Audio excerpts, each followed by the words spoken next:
Saudara, kita masuki Abam episode 1050 Pak Andres. Ayo mulai.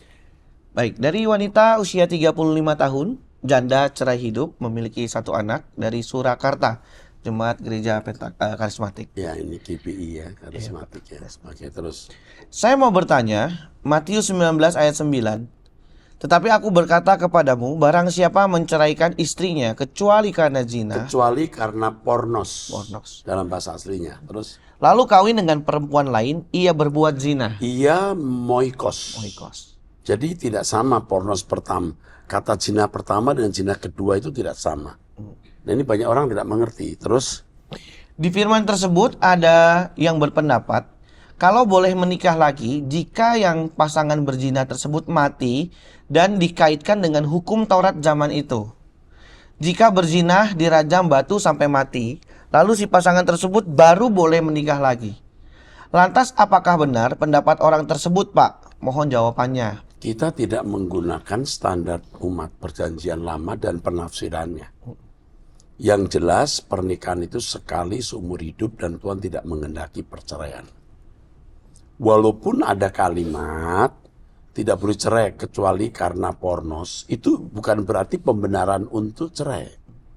Pasangannya pornos, betul nggak? Ya. Kalau mau memberi pengampunan masih bisa diampuni. Suaminya zina, kalau kita masih beri pengampunan kita nggak usah cerai, bukan? Tapi kalau sampai cerai dia menikah lagi, ini perkawinan yang tidak dikehendaki oleh Allah. Ataupun kalau dibiarkan, itu tidak berkualitas, namanya moikos. Oke, jelas? Oke, jelas ya? Iya, Pak. Oke, Sebelumnya saya bercerai karena suami berselingkuh, Ya. berzina dan KDRT. Tapi saya bertahan karena firman Tuhan. Tetapi karena mendapat mimpi soal jodoh, saya putuskan sendiri untuk bercerai dan sampai sekarang jodoh yang dalam mimpi itu belum didekatkan. Lantas bagaimanakah seharusnya saya untuk menunggu keputusan Tuhan ini dan bersikap? ya menunggu. Anda kan masih menunggu. Jangan mengambil keputusan sebelum Tuhan bicara dan jangan bersikap apa-apa. Jelas itu? Iya, Pak. Oke. Terima kasih. Sebenarnya yang kamu persoalkan hari ini adalah kamu ingin menikah. Cuman kamu belum mendapat restu Tuhan. Kalau kamu menikah, kamu salah menikah, kamu akan sangat menyesal. Sangat. Kamu meratapi pernikahanmu. Lebih baik kamu diam dulu benar-benar sampai Tuhan berbicara kepada kamu. Oke? Oke. Terus? Selanjutnya dari pria usia 67 tahun sudah Ini menikah. soal Trinitas ya. Iya. Soal Trinitas ini ya. Ini soal Abram yang kehadiran 18. 3 tamu di Mamre ya. Iya. Di pohon Mamre ya. Siapakah itu 3 orang muncul depan Abraham? Yang pertama Yahweh. Yahweh. Kok bisa Pak? Ya Alkitab mengatakan Yahweh. Iya. Lord itu Yahweh di sini. Yod-He, Waw-He. Yahweh. Kok bisa Pak? Bisa. Karena Allah bisa menyatakan ini dalam bentuk apapun. Itu namanya teofani. Iya. Ya. Lalu 2 orang itu siapa? 2 orang ini kemungkinan ya. Karena menjadi utusan Yahweh. 2 orang ini adalah mungkin Mikael dan Gabriel. 2 malaikat. Ya, yang menyertai Yahweh. Itu yang saya pahami. Ya. Jangan berkata itu Yesus dan Roh Kudus. Ya. Oh, enggak bisa. Roh Kudus itu roh. Iya. Yesus dan malaikat nggak seimbang. Itu malaikat dan malaikat. Oke? Jelas. Teruskan. Selanjutnya pria usia 30 tahun belum menikah. Hmm. Shalom Pak, pertanyaan saya sekarang ini muncul dari jawaban Bapak di Abam 1034 mengenai konseling dan pelepasan.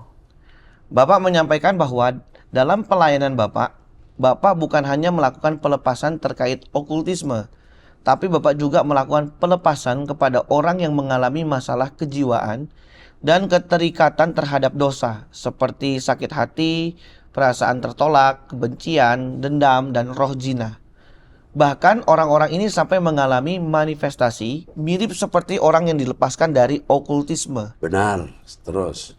Pertanyaan saya, apakah orang-orang yang mengalami masalah kejiwaan dan keterikatan dosa mutlak memerlukan doa pelepasan sama seperti orang-orang yang terikat oleh okultisme, supaya bisa sembuh dari masalah kejiwaannya dan lepas dari ikatan dosanya. Terima kasih. Yang pertama tingkat keterikatan dulu. Ada keterikatan orang terhadap dosa tertentu lewat pergaulan, juga mungkin terkait dengan gen yang dimiliki sejak lahir. Yang harus ditanggulangi hanya dengan proses pendewasaan, peristiwa-peristiwa hidup, penyangkalan diri. Tapi juga harus melalui pelepasan, deliverance ministry, lain pelepasan, dan proses. Proses tidak pernah lepas. Tapi harus ada titik di mana dia harus dilepaskan dari ikatan itu. Seperti ada orang yang berjudi. Kadang-kadang berjudi, kadang-kadang enggak. Ada suka berjudi, tapi kadang-kadang enggak. Ada orang yang tidak bisa tidak berjudi. Itu ada rohnya. Saya pernah mendoakan orang yang kerasukan roh judi, saya doakan dia jatuh di pelepasan. Sama dengan dendam, kepahitan yang dalam, jinah, nah itu bisa dilepaskan. Nah di sini kita harus bisa membedakan. Oke? Orang sakit tidak semua kita bilang sembuh, tidak selalu. Tapi ada hamba Tuhan yang begitu, Tuhan suruh dia, nggak suruh saya. Dalam nama Yesus, saya sembuhkan. Bahkan saya diajari Tuhan untuk punya coding. Oh ya, Bapak sering pegang tangan. Bapak juga sering pegang tangan orang kan? Iya, saya pegang. Itu pun kalau Tuhan nggak suruh, saya tidak lakukan. Dan saya sudah membuktikan orang yang saya doakan itu betul-betul merasakan aliran dari tangan saya. Orang bilang, enggak kali. Lah, ya udah terbukti. Ya saya nggak perlu mesti membuktikan, tapi tidak selalu saya lakukan. Saya lakukan pun kadang-kadang Tuhan tidak mengalirkan kuasanya loh kalau saya tidak disuruh Tuhan. Ya, saya kira itu ya cukup jelas ya. Iya Pak. Jadi kita tidak bisa setiap kali roh jinah keluar untuk setiap orang. Tapi kalau di pertemuan massal banyak orang, saya mengatakan itu. Karena pasti ada yang kena gitu. Dan kenyataannya juga ada orang yang manifestasi. Ya jangankan di gereja. Pada waktu kita doa di doa pagi saja, kalau ada pelepasan itu ada yang manifestasi. Kadang-kadang belum tuntas lalu dibawa ke gereja lalu berkata, Pak, ketika Bapak doa untuk itu ada manifestasi. Oke, saya kira cukup ya. Teruskan. Selanjutnya dari pria usia 28 tahun dari Malang. Ya ini mahasiswa ya. Teruskan. Ini soal Trinitas ini. Terus. Shalom Pak Eras, saya ada pertanyaan, ada pernyataan dan pertanyaan Pak. Nah ini perlu diketahui bahwa pertanyaan doktrin dan Trinitas sekarang digabung ke ABAM. Iya Pak. Oke, teruskan. Seluruh isi Alkitab menjelaskan bahwa Allah Bapa adalah kausalitas satu-satunya dari terciptanya semesta. Dia pencipta tunggal. Kalau saya baca secara keseluruhan, khususnya kisah para rasul sampai Wahyu, para rasul bersaksi bahwa Allah yang membangkitkan Yesus. Oh ya, itu jelas. Terus.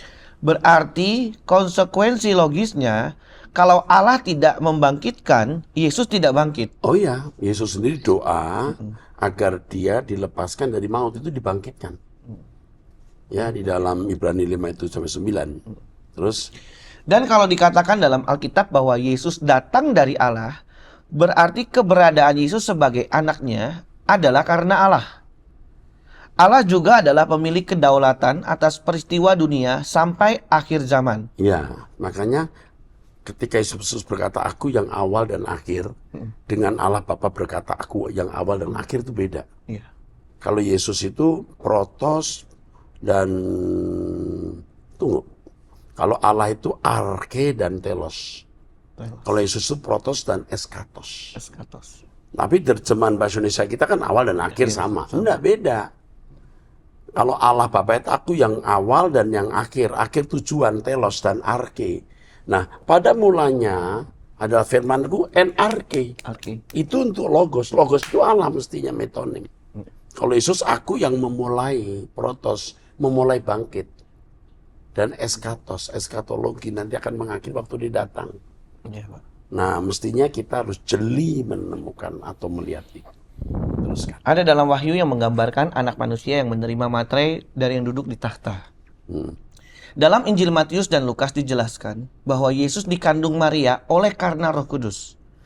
Dikandung dari Roh Kudus. Oke, terus. Hal ini menunjukkan eksistensi Yesus ada ketika dia dikandung Maria, bukan sebelum Natal. Artinya tidak ada praeksistensi. Mestinya begitu. Mestinya begitu. Kalaupun ada praeksistensi, berarti ada kematian 2 kali. Padahal Alkitab menyatakan Yesus mati 1 kali. Ya, makanya kalau orang percaya ada praeksistensi, berarti Yesus mati dulu karena rohnya mesti diambil. Kalau enggak nggak bisa itu. Kalau begitu. Ya. Tapi kan masalahnya orang ngotot saja. Iya, Pak. Apakah kita menghormati Yesus dengan mempercayai praeksistensi? Apa senangnya Tuhan Yesus diakui dia sudah ada Iya. sebelum dia lahir di Bethlehem? Nah ini kan agak konyol juga gitu kalau kita melihat kenyataan banyak orang Iya. masih ngotot tapi kita ya udahlah. Oke, teruskan. Namun di dalam Yohanes, firman menjadi manusia seakan-akan bertentangan dengan Matius dan Lukas yang menerangkan Yesus ada karena Roh Allah. Namun seperti yang telah dijelaskan Pak Eras bahwa firman menjadi manusia, artinya firman dikenakan oleh Yesus sebagai manusia, sehingga hal ini menjadi tidak bertentangan lagi. Ulangi kalimatnya gimana? Coba. Di dalam Yohanes, firman menjadi manusia Iya. seakan-akan bertentangan dengan Matius dan Lukas yang menerangkan Yesus ada karena Roh Allah. Gini, firman masuk dalam daging, bukan jadi manusia. Mestinya harus masuk dalam daging. Enkarnal. En itu masuk karnas. Karnal dalam bahasa Latin itu daging. Bukan menjelma menjadi manusia. Masuk dalam daging. Ya. Demikian pula dalam hidup kita, firman masuk dalam daging. Hidupku bukan aku lagi. Hidup yang kuhidupi dalam daging ini, hidup oleh Logos. Ya, Gitu. Terus, Namun seperti yang telah dijelaskan Pak Eras, bahwa firman menjadi manusia artinya firman dikenakan oleh Yesus sebagai manusia, sehingga hal ini menjadi tidak bertentangan lagi. oh ya benar. Gimana ulangi supaya tahu jemaat semua. Jadi setelah Bapak jelaskan bahwa yang tadi itu firman itu dikenakan, bukan menjelma. Bukan menjelma, Iya, betul. masuk dalam daging kok menjelma. Sebab itu, kalau Pi. menjelma nanti bertentangan dengan Matius dan Lukas. Nggak ada Iya. itu. Gitu. Oke, terus Bagi saya, sekalipun Yesus tidak praeksistensi, tidak masalah. memang tidak masalah. Iya, betul. Dasarnya mana? Ada nggak ayat yang mengatakan dia pernah ada? Pasti nanti diambil Filipi 2, dia mengosongkan diri. Ya. Loh, teks aslinya itu, harpakmos itu, dia Rampas. tidak merampas loh. Orang mesti lihat teks aslinya. Ya, terus Karena tidak menghilangkan martabat Yesus sebagai Tuhan. tidak menghilangkan. Yesus itu menerima segala kuasa di surga dan di bumi. Setiap lutut bertelut, lidah mengaku Yesus adalah Tuhan. Betul, Pak. Nggak ada yang meragukan. Kita nggak meragukan Yesus Tuhan. Surga dan bumi akan menyembah dia. Oke, terus. Sebab Yesus menjadi Tuhan karena yang pertama dia mati dan bangkit untuk menebus dosa manusia, sehingga segala kuasa diserahkan oleh Allah kepada Yesus. Ini tidak gratis. Ya. Kalau dia memiliki nama segala nama. Kalau dia pernah punya nama segala nama, nggak diberikan. Iya. Oh, itu jelas sekali. Betul, Pak. Kalau dia pernah punya kedudukan itu, dia nggak perlu diberi yang dia punya. Iya. Iya. Nanti akan ketemu lagi di Injil Yohanes, kemuliaan yang kau sediakan sebelum dunia dijadikan. Artinya disediakan bagi dia yang menderita dan yang menebus dosa manusia, yang mempermuliakan Bapa di salib. Itu Yesus yang melakukan. Dan dia mengambil yang disediakan itu. Nggak dikatakan dia pernah memilikinya. Oke, teruskan. Yang kedua, Allah memilih Yesus sebagai imam di atas segala imam, bahkan lebih tinggi dari malaikat, karena malaikat tidak menebus dosa manusia. Hanya Yesus yang menebus dosa manusia. Kalau dia jadi imam itu kan pengantara. Ya. Tidak mungkin sejajar dengan Allah yang untuk itu Yesus jadi pengantara. Pengantaranya. Betul. Oke, terus. Yesus adalah perantara antara benar. Allah dan manusia, Ya, saya belum membaca loh nih, saya dengerin aja. Terus, bukan malaikat sehingga dia layak disebut Tuhan. oke.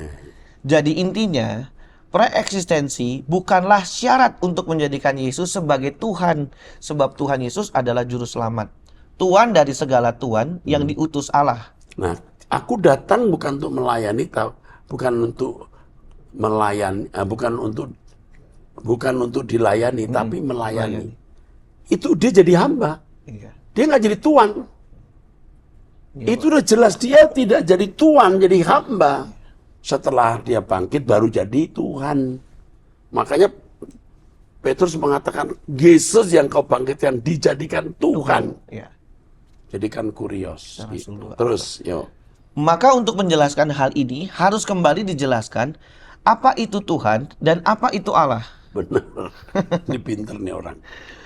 Nah, yang menjadi pertanyaan saya dalam Ibrani 1 ayat 2, khususnya pada frase melalui dia Allah menjadikan alam semesta. Maksudnya ini apa, Pak? Nah, alam semesta itu dalam teks aslinya Aionas. Aionas itu zaman-zaman, the ages. Nah, ini kan diterjemahkan oleh para Trinitarian. Ya. Betul. Seperti Kolose 1 ayat 15. Ya. Dia yang menciptakan segala sesuatu. Itu ketisis, itu order tatanan. Seperti ini. Alam semesta itu di dalam terjemahan yang lain itu zaman-zaman. Dia memberi zaman baru maksudnya. Betul. Sebenarnya di dalam logo saya ada penjelasan ini. Ada, Pak. Betul. Oke. Teruskan, bagus tapi ini pertanyaan. Karena saya belum belajar tafsir dengan bahasa Yunani. Apakah bahasa asli yang dipakai pada diksi melalui ini, kata melalui ini, apakah terjemahan ini hanya tafsiran? Apakah seharusnya Boleh diterjemahkan? melalui, tapi alam semestanya yang harus diterjemahkan dengan benar. Oke. Apakah seharusnya diterjemahkan dialah Allah yang menjadikan alam semesta? Dia Sebenarnya yang tadi penjelasan Bapak iya, itu sudah jelas. Zaman-zaman, bukan. Oke. Tapi ini saya jelaskan panjang lebar. Kalau singkat begini bisa salah mengerti. Tapi intinya begini, bahwa Yesus yang menciptakan zaman baru. Itu aja. Ya. Aionas.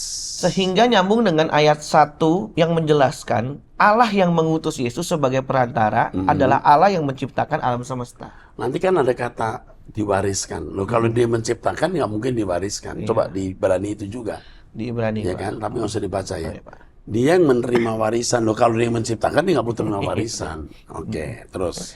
Saya ingin membuat jurnal mengenai monoteisme dalam surat Ibrani, namun belum bisa saya realisasikan karena belum belajar bahasa Yunani. Mungkin Pak Eras bisa membuat buku atau penjelasan mengenai monoteisme nanti dalam dikirim surat aja nih. Ibrani. Setelah saya revisi, saya sedang merevisi. Oke. Ya. Bagus ya? Iya, Pak. Dari mahasiswa, dari pria yang bagus, pintar, dan cerdas. Kembali saya ulangi soal aku yang awal, yang akhir tadi. Alfa Omega itu sebenarnya Bapa. Itu saya jelaskan lengkap sekali. Aku yang awal, yang akhir, itu kalau Bapak mengatakan hierarke kaitotelos. Hierarke kaitotelos. Itu untuk Bapak. Arke. Maka di Yohanes pasal 1 pada mulanya itu NRK.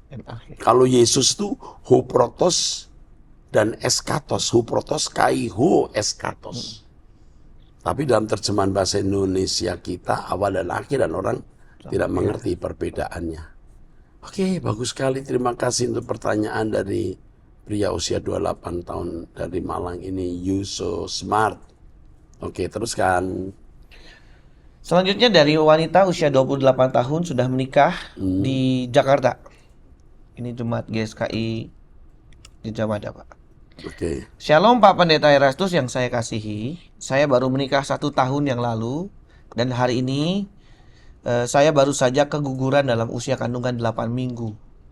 Dokter menjelaskan kantong kehamilan tidak berkembang sejak 4 minggu yang lalu dan harus disudahi untuk pembersihan atau kuret. Sesampainya dari klinik, ternyata saya keguguran di toilet rumah. Saya memberi kabar ini ke keluarga saya. Kebetulan kedua orang tua saya sudah meninggal. Saya komunikasi dengan om dan tante saya. Mereka menganjurkan untuk melakukan ruatan atau meruat calon jabang bayi yang baru keguguran ini, menurut tradisi Jawa. Padahal om dan tante saya keluarga Kristen, tapi ya begitu mereka menjunjung tinggi adat Jawa. Apa yang harus saya lakukan, Pak? Apakah saya menyetujui ruatan? Jika tidak, jawaban apa yang harus saya berikan untuk keluarga saya? Terima kasih. Bilangin, kami tidak mengadakan ruatan, tapi saya akan mengundang pendeta untuk mengucap syukur atau berdoa. Itu jangan lakukan.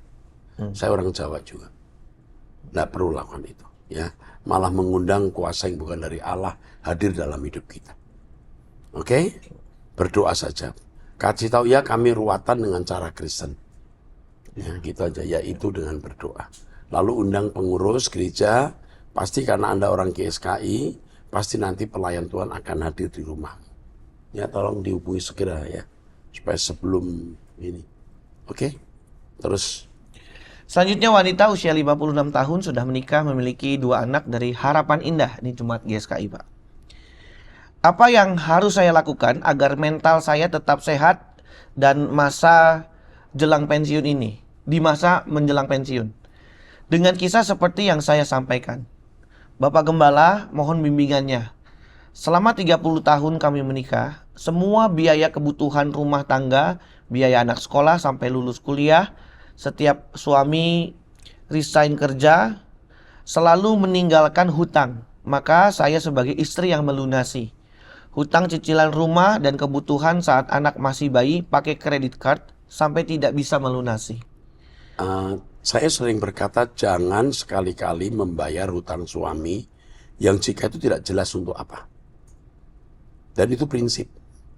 Judi, perempuan, hura-hura, foya-foya, tidak boleh.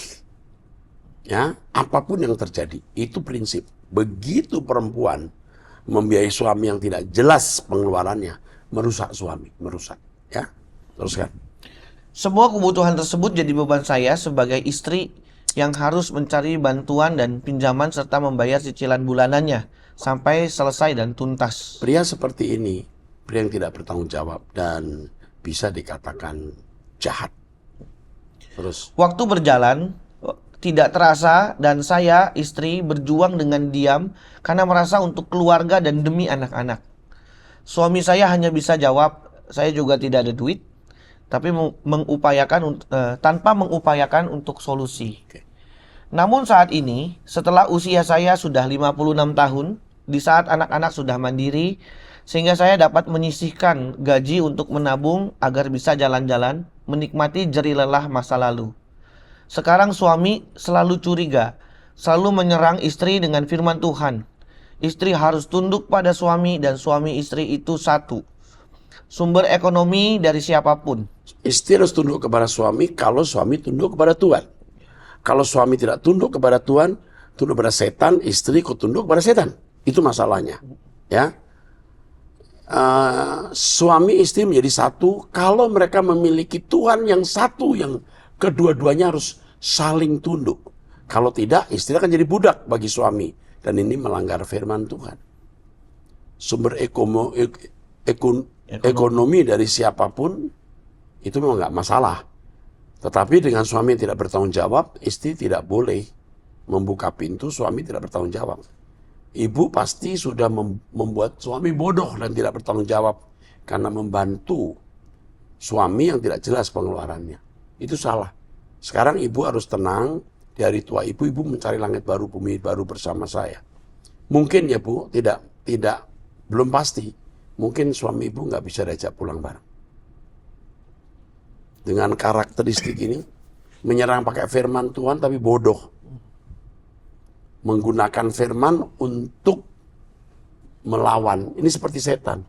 Menggunakan ayat firman Tuhan menyerang Yesus. Betul nggak? Oke. Terus?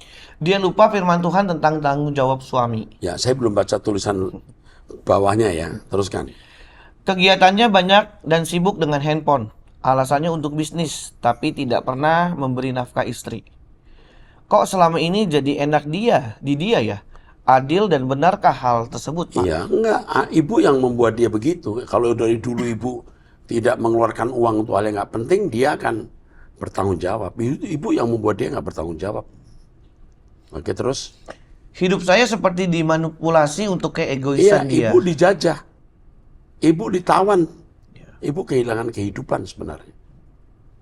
Maka nanti di retret ibu-ibu GSKI, judulnya adalah menemukan kehidupan yang hilang. Saya mau bicara ini. Banyak wanita kehilangan hidup oleh suami. Kehilangan hidup oleh anak. Jangan hilang hidupmu oleh siapapun. Tanggung jawab kita penuhi, tapi di luar itu tetap kita memiliki hidup sendiri bersama Tuhan. Terus. Istri kerja keras, suami santai di rumah. Nah ini dia.